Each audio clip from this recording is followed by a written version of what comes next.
A partir de agora, vocês irão assistir a um pequeno vídeo de um trabalho elaborado pelos alunos do curso de História EAD da Universidade Federal do Rio Grande do Norte, Paulo Martins, da disciplina Memória e Patrimônio, ministrada pela professora Juliana Teixeira.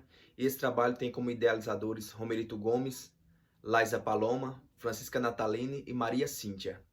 A proposta desse trabalho é apresentar um patrimônio aqui da nossa região, explorar e descrevê-lo detalhadamente e usando os recursos didáticos na educação básica.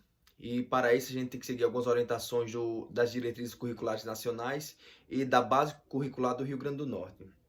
Analisando essa proposta, nós fizemos um levante aqui na nossa região, analisamos algumas manifestações culturais e vimos a roda de capoeira como predominante aqui na nossa região, tendo em vista um grupo bastante expressivo aqui, que é o grupo Berimbaus do Oeste, do mestre Gideão, da cidade de Pau dos Ferros, que ele vem desempenhando um trabalho aqui em toda a região, nas escolas, nas ruas, nas feiras, nas praças, e também apresentando alguns trabalhos em jornadas pedagógicas, na qual leva um pouco da cultura afro-brasileira, um pouco do conhecimento sobre a capoeira, que é uma arte, uma dança, uma luta, leva um pouco de conhecimento sobre como confeccionar os instrumentos, como trabalhar essa temática em sala de aula, e também incentiva as escolas a trazerem um pouco da capoeira para a sala de aula, seja na educação física, na educação artística, na história, na sociologia, na geografia. Então, com isso, tendo essa ferramenta, essa manifestação tão próxima da gente, resolvemos falar dessa questão da roda de capoeira. Atualmente, ela é considerada um patrimônio cultural imaterial pelo IPHAN e também um patrimônio cultural imaterial da humanidade pela Unesco. Mas para que essa roda de capoeira chegue ao que é hoje, a ser vista como é hoje, vou falar um pouquinho para vocês brevemente sobre o que é a capoeira e como chegou ao Brasil. A capoeira tem esse nome derivado do Tupi-Guarani, que significa mato ralo, que esse mato ralo era onde os praticantes e os adeptos da capoeira realizavam com maior maestria suas atividades. A capoeira veio através da colonização do Brasil, durante o período colonial, quando os escravos africanos vieram forçadamente para o Brasil através dos navios negreiros, também conhecido como navios tumbeiros, e chegando ao Brasil, vivendo opressão, sendo escravizados, torturados, chicoteados, açoitados, como todos nós, estudantes de história, sabem que o tanto do sofrimento e da opressão que esse povo passou em nosso país, eles viram uma das saídas para relembrar suas origens, manifestar suas crenças, suas tradições, sua cultura, foi através da capoeira, que esse nome hoje brasileiro é tido como capoeira. Como isso surgiu? Lá em Angola, onde eles viviam na África, eles analisavam um ritual que era chamado como banto, um ritual que as zebras faziam, na qual duas zebras machos lutavam entre si através de coices, e a que ganhasse ficaria com a zebra fêmea. Eles incorporaram isso na cultura deles, na qual faziam constantemente esses rituais. Quando iam casar com alguém, iam namorar, passava da fase de adolescência para fase adulta, eles passavam por esse ritual do banto, na qual eles também lutavam entre si, e o vitorioso ficaria com a moça para casar ou para morar junto. Com isso, eles começaram a manifestar essas atividades aqui no Brasil também. Começou com a capoeira de Angola, como é conhecida a capoeira tradicional de Angola, que eles exerciam de forma mais rasteira no chão, era com movimentos mais no chão, usando mais as pernas e a cabeça, porque eles usavam esses movimentos mais no chão, devido a questões de sempre eles estavam nas fazendas, nas propriedades, nos engenhos, e todos esses engenhos tinham a casa grande, onde estavam os senhores, donos dos escravos, e também os feitores. Então essas casas eram todas rodeadas de janelas, com janelas grandes, para que os senhores pudessem ver toda a movimentação dos escravos. E com isso, para fugir do olhar dos senhores, eles faziam esse movimento mais sorrateiro no chão. E também, para fugir um pouco do olhar dos senhores, eles incrementaram a música, o toque, para que seus senhores pensasse que ele estava só apenas brincando e cantando e se divertindo, mas além de ele estar cantando, se divertindo, estava resgatando sua cultura e estava também treinando seu corpo e seu espírito para se rebelar e para fugir da situação na qual vivia. Durante muito tempo, a capoeira era tida como uma infração criminal penal aqui no Brasil, na qual tinham sanções de 2 a 6 meses se pegassem alguém praticando a capoeira. Por quê? Porque a capoeira era considerada como vadiagem, como malandragem. Porque as autoridades policiais viam a capoeira como vadiagem? Porque a partir da assinatura da Lei Áurea, da liberação, da abolição da escravatura no Brasil, os negros não tiveram nenhum suporte da sociedade nem dos órgãos governamentais para dar um apoio. Eles não tinham oportunidade, não tinham moradia, não tinham emprego, não tinham alimentação, não tinham renda. Muitos preferiram voltar a trabalhar de forma disfarçada através do trabalho escravo para ter um local para morar, para dormir e para comer, mesmo de forma desumana. E muitos outros grupos usavam a capoeira como forma de luta para tanto se prevenir dos ataques do branco, como também para saquear, para roubar, para conseguir seu próprio alimento. Por isso, essa atividade foi tida como infração criminal. Porém, com o passar do tempo, essa prática estava morrendo, estava perdendo seus significados, assim, devido a essa proibição. Daí que surgiu na história o mestre Bimba, um mestre de capoeira lá do estado da Bahia, na qual ele pegou a capoeira de Angola e incrementou algumas outras atividades, como atividades do karatê, do jiu-jitsu e de algumas outras artes marciais, incrementou nessa modalidade de capoeira, como também incluiu um ritmo mais acelerado, mais floreiros, para quê? Para que pudesse disfarçar um pouco essa capoeira que era praticada e que era proibida. Então o mestre Bimba começou a ter conhecimento em toda a sociedade, começou a ter repercussão na Bahia, e ele também mudou o nome de capoeira para Luta Regional Baiana. Essa luta regional baiana começou a ganhar força e significado em toda a sociedade brasileira, chegando no período de Getúlio Vargas, na década de 30. Getúlio Vargas, curioso com tal prática e com a intenção de promover o nacionalismo, a questão da identidade do brasileiro, a identidade cultural da nossa nação, saber um pouco da história do nosso povo, decidiu ver uma apresentação de capoeira. Então convocou o grupo de capoeira, o grupo do mestre Bimba, que era tido como Luta Regional Baiana. O grupo foi lá para o Catete, apresentando para Getúlio Vargas. Ele gostou da apresentação e disse: isso aí eu quero como forma de representação cultural do nosso país, como forma de identidade do nosso país. E resolveu liberar a prática da capoeira. Com isso, a partir dessa liberação feita por Getúlio Vargas, a capoeira começou a se disseminar mais ainda por todo o país, por toda a sociedade brasileira. Começou a ser trabalhada nas universidades através da educação física. E surgiu as duas vertentes de capoeira. Ficou essa capoeira de Angola, que é a mais antiga, e a capoeira regional, que é essa do mestre Bimba.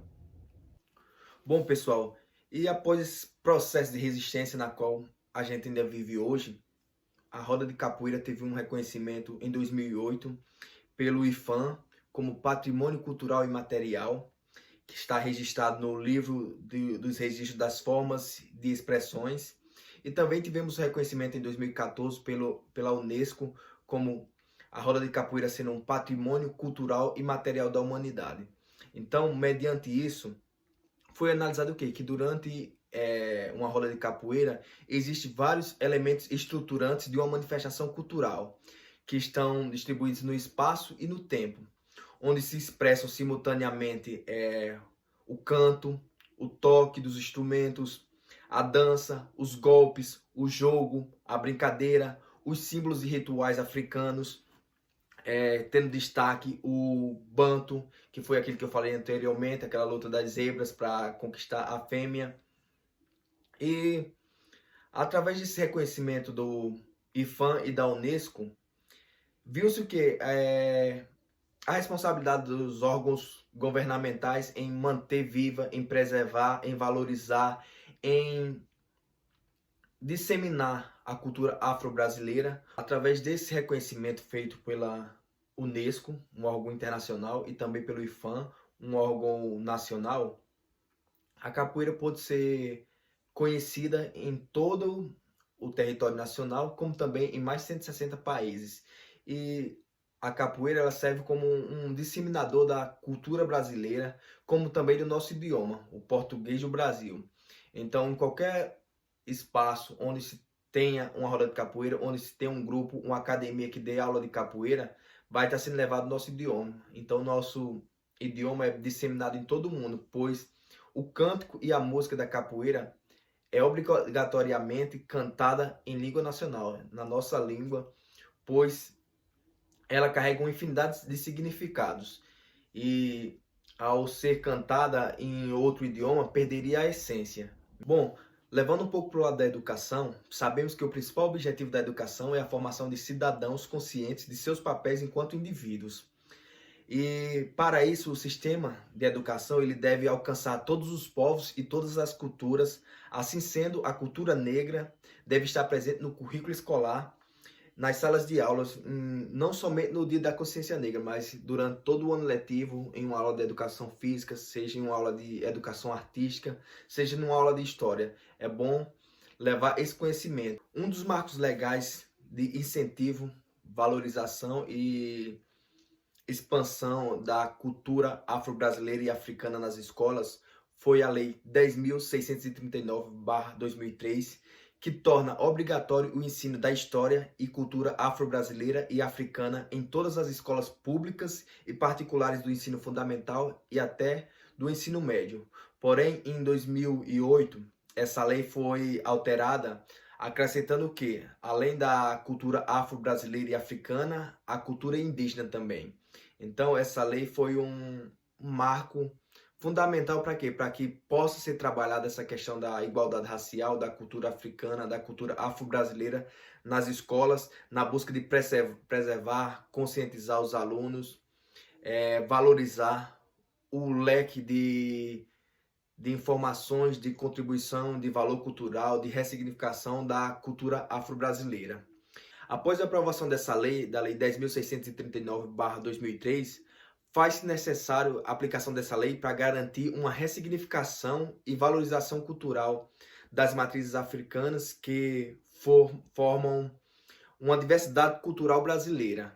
Portanto, os professores têm que exercer esse importante papel nesse processo de luta contra o preconceito e contra a discriminação racial no Brasil.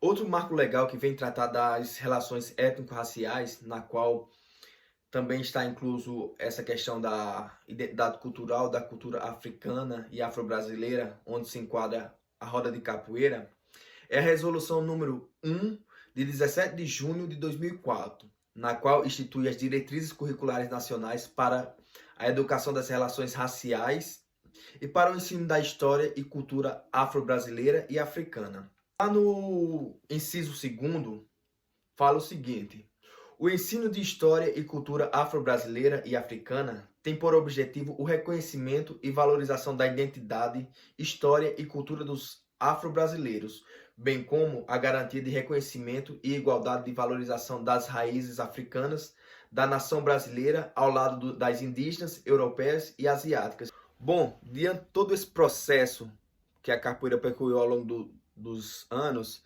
desde da sua marginalização, segregação até o reconhecimento internacional e também nacional, esperamos que os gestores municipais e estaduais, como também os gestores escolares, busquem trabalhar essa temática em sala de aula, não somente na aula de história e também não somente tratando a figura negra, o homem negro como escravo, não falando só apenas da escravidão, mas sim de todo um legado que essa sociedade deixou para o nosso Brasil, que esse povo que construiu a história do nosso país deixou de herança para todos nós, como a roda de capoeira, artesanato, a dança, a gastronomia, uma série de infinidades de patrimônios, de material que podem ser trabalhados em sala de aula. Alguns professores podem pensar, mas como é que eu vou trabalhar essa temática em sala de aula? Usar os recursos disponíveis que a gente tem no momento, essas ferramentas da informação e da comunicação, usar ele, buscar pesquisar e levar para a sala de aula. Numa aula de história, apresentar a cultura, mostrar, levar uma aula de campo para uma comunidade quilombola, isso é importante. trabalhar a música numa aula de educação artística, como por exemplo, levar a letra de uma música, ler, buscar entender e compreender o que está escrito naquela letra da música. É uma ferramenta bastante importante que, através da compreensão do que está escrito lá, os alunos vão se identificar e vão buscar querer saber um pouco mais sobre a história. Nas aulas de educação física, implementar a capoeira é uma das atividades, implementar o maculelê também, o congo. Tem uma série de danças e ritos de artes marciais que podem ser utilizados em sala de aula. Na questão das feiras culturais, que geralmente são organizadas nas escolas, buscar incentivar as exposições, as manifestações culturais desse povo. Também na aula de educação artística, pode fazer pinturas, gravuras, tentar reconstruir aquelas pinturas nos corpos que são feitas pelo povo africano. Ou seja, tem uma gama de atividades que podem ser desenvolvidas em sala de aula. O que basta é que o professor tenha interesse de mostrar isso, tenha o interesse de buscar a igualdade, de promover essa conscientização, de fazer com que os alunos se sintam no lugar do outro, para que possamos ter uma sociedade mais justa, menos racista e menos preconceituosa. Então, muito obrigado, espero que vocês tenham entendido a mensagem e vamos jogar capoeira.